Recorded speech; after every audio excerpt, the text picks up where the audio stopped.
Who are you and what do you do?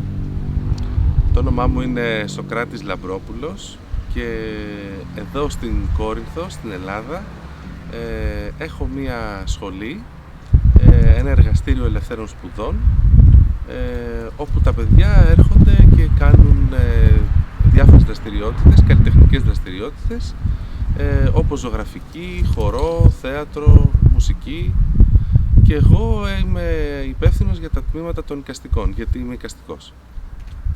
What is your motivation to work together with children?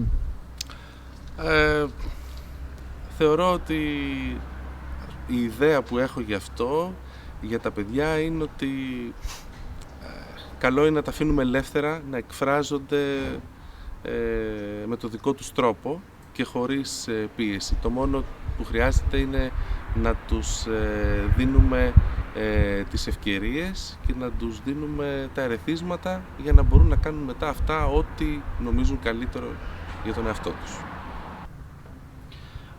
What do you think is the best present that we can give to the children of the world?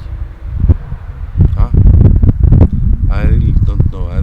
Δεν ξέρω τι να σου απαντήσω. Δηλαδή, θα σου πω πράγματα τα οποία είναι στερεότυπα, γιατί έτσι έχουμε συνηθίσει να λέμε εμείς οι μεγαλύτεροι.